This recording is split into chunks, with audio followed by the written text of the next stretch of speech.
So can you tell us a little bit about, you mentioned Connecticut earlier, but, people might not know your past. Can you tell us a little bit about your upbringing, what family life was like, and how you became the woman that you are today?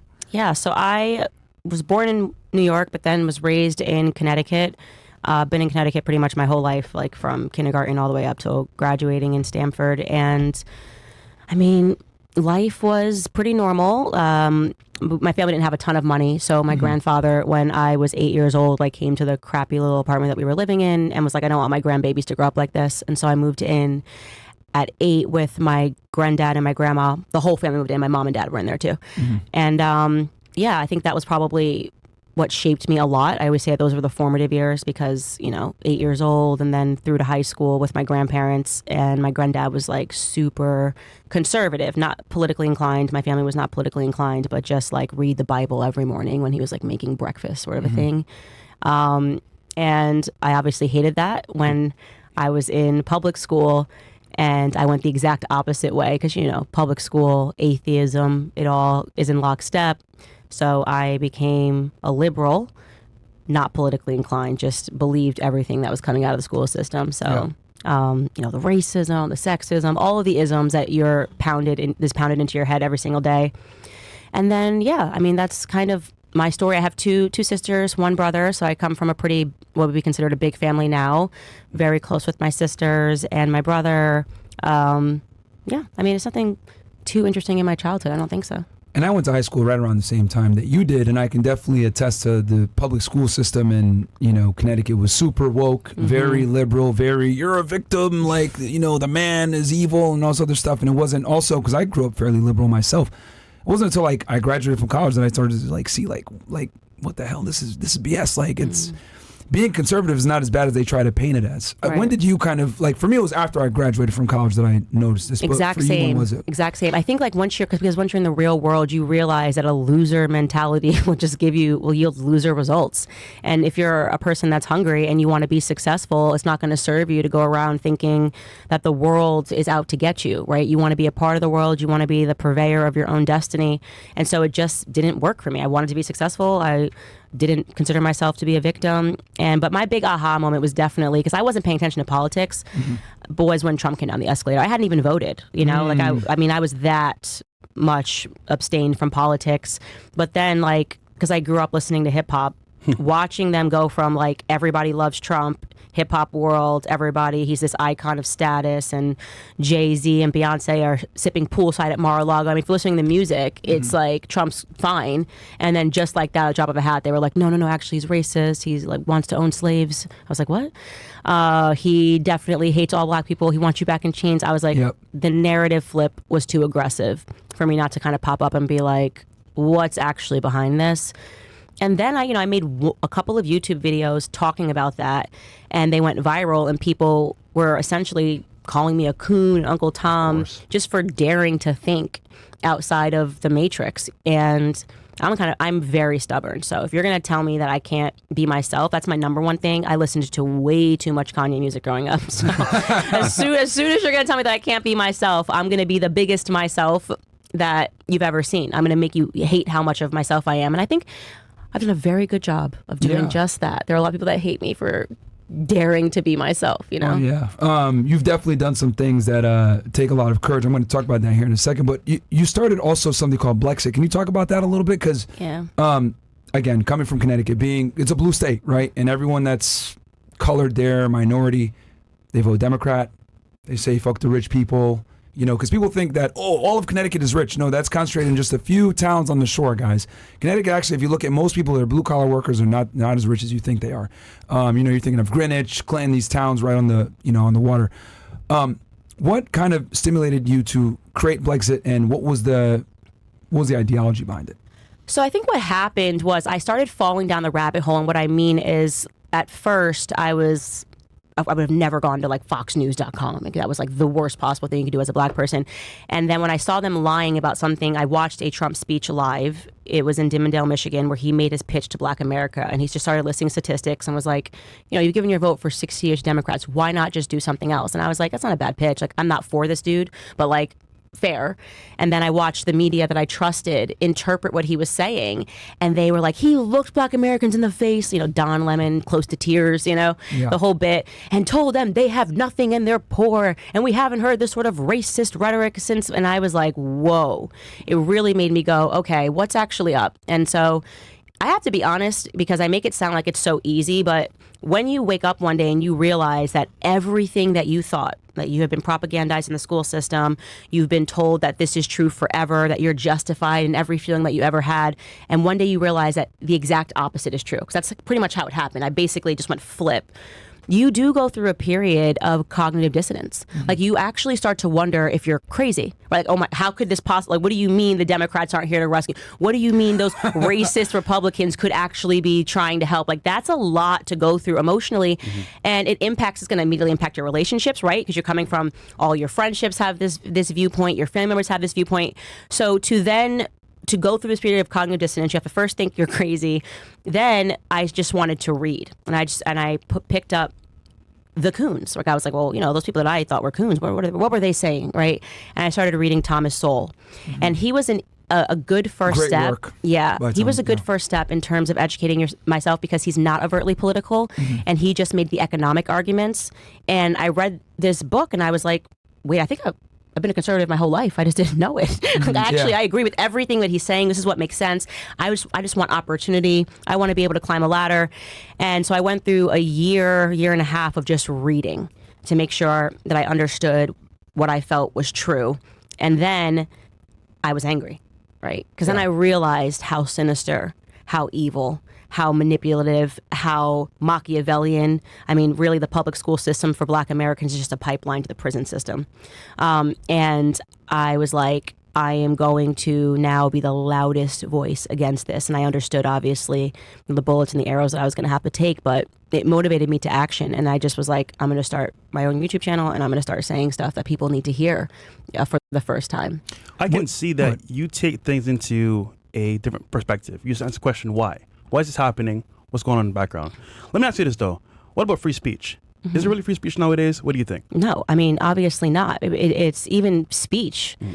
The consequences that people suffer. So they've kind of gotten around speech. And if they don't like what you're saying, or if they want to control or manipulate what you're saying, they will smear you and libel you. And so people then will not say something, even if they know it's true, or even if it's how they actually feel, because there is this consequence of, organizations like the ADL that exists. Literally, they're not anti-defamation. They are doing the defamation, right? But we're going to call ourselves anti-defamation, but we're actually the ones that are defaming. Facts. And by the way, everybody, if you want to get educated on the history of the ADL, they literally existed as an arm of a gang, right? Like, to start calling people anti-Semites when they started looking into gang activities in New York. So they can miss protect someone that assaulted a child. Yeah, exactly. That's why it was originally created. Absolutely. And you can miss me entirely. And they're still trying to blame it on a black man. Unbelievably wealthy man who raped, sexually assaulted and killed a 13-year-old. And they're still trying to blame it on a black man, as if Atlanta, Georgia would have not gladly hung a black man for the crime if he had done it. But so now you have these sorts of organizations that are doing this kind of bullying tactic, which is why I was dragging someone on Twitter for the last 24 hours who's been trying to thug life, like threaten me into speech, like, to compel me to say things I don't believe, or to shut up if I do believe them. And so, no, we don't. He is. Fuck that guy. Yeah, he's a horrible human being, horrible backwards human being, definitively racist. There's no question about it. But yeah, so it's speech with consequences. And they go, oh, you still have free speech, but we're going to run this whole arm of people that are going to assassinate your character if you don't say the right things. And I'm not with that at all. Well said. You mentioned something, and I didn't want to stop you when you were speaking. You said that the public school system pipeline to prison. Pipelines black people black children to prison. What component of the public school system do you think is the most damaging that leads to that? So this is really important, and I'm glad you asked me this question. So currently, right now in America, 40% of students can't pass a basic literacy exam. Within inner city communities, that's 70%. That's true, because the CAPT exam, I don't know if did you take that when you were in Connecticut? Oh, yes, I did. Yeah. Half my class failed it. Okay. So they can't pass a basic literacy exam. Yeah.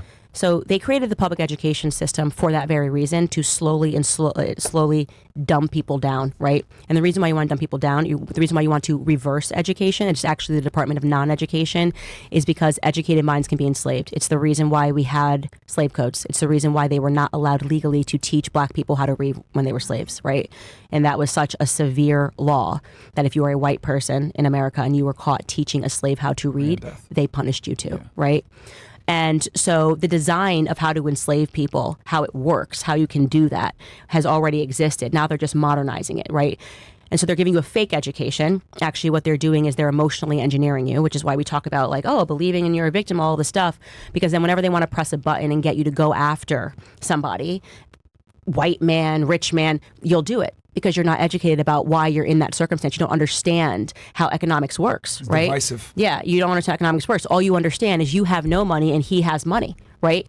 And so when they say, oh, go out and do our bidding and scream, you don't even know who is controlling your plantation. You don't even understand who the plantation supervisor is. You're just warring. You're a bunch of slaves that are warring.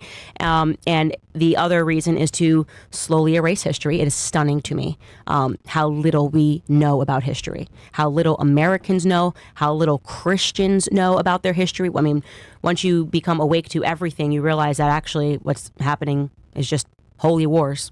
Holy wars. Everything actually really does trace right back to religion, and the battle for earth.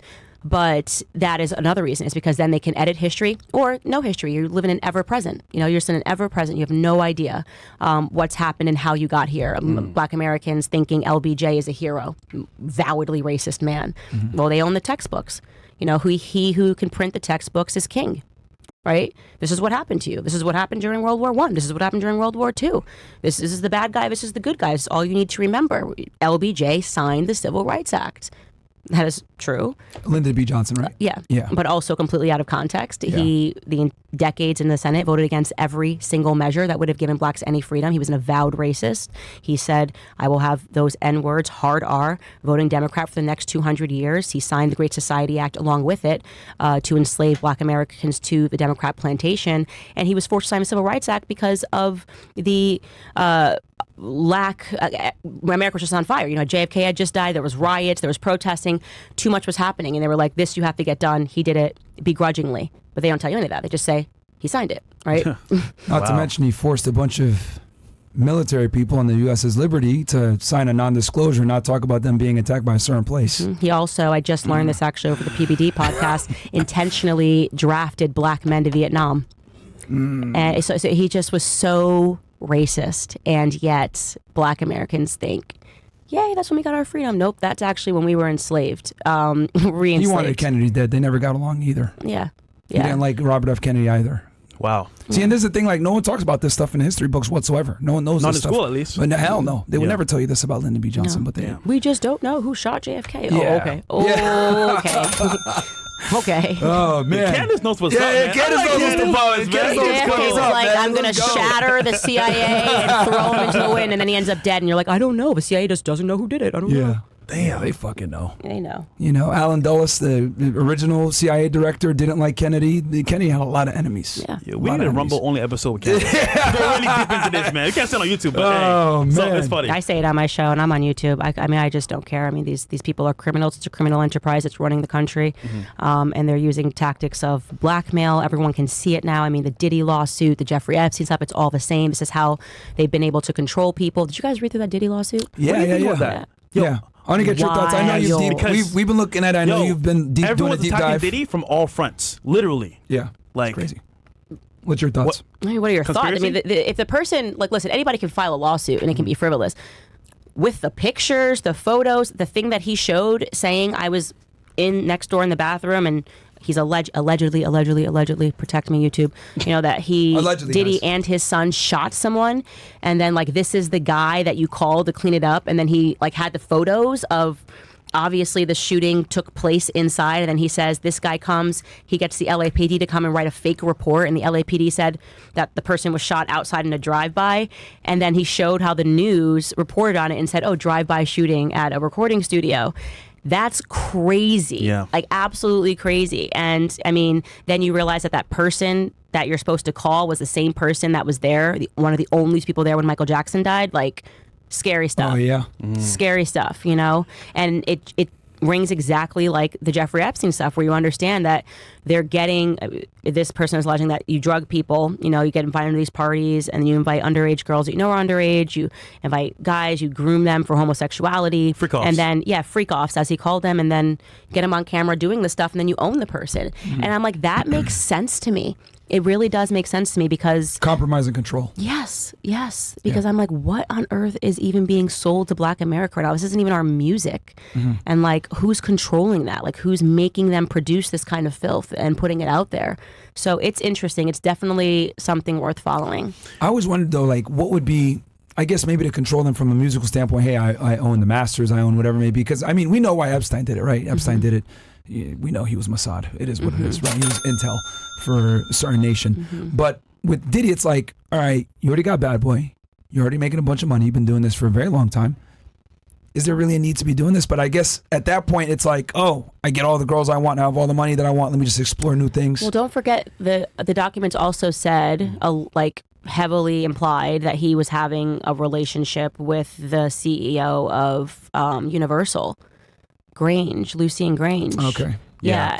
And that's pretty scary stuff. That's all I'm saying. So His partner, Clive Davis. They weren't saying that like Diddy was at the top. Yep. He was saying that all of the execs were in on it and were sanctioning Diddy to do this. Like, Diddy's kind of Middleman? Yeah, he's the middleman, so to speak. He's if those documents are true, Wink, wink. Yep. Exactly. Clive Davis was involved as well. And now we're unearthing everything. Now it's like, okay, let's revisit what Michael Jackson was saying. Let's revisit what a bunch of people in the industry have been coming out saying, that there's like some sort of a ring that's happening. But every time those people speak out, you're wacko Jacko, you're crazy Kanye, you're this. It gets the full Kanye talked about effort this smear thing. He mentioned it. He did. And the thing that was crazy at that time was that Kanye showed a text that he had received from that Harley Pasternak, right?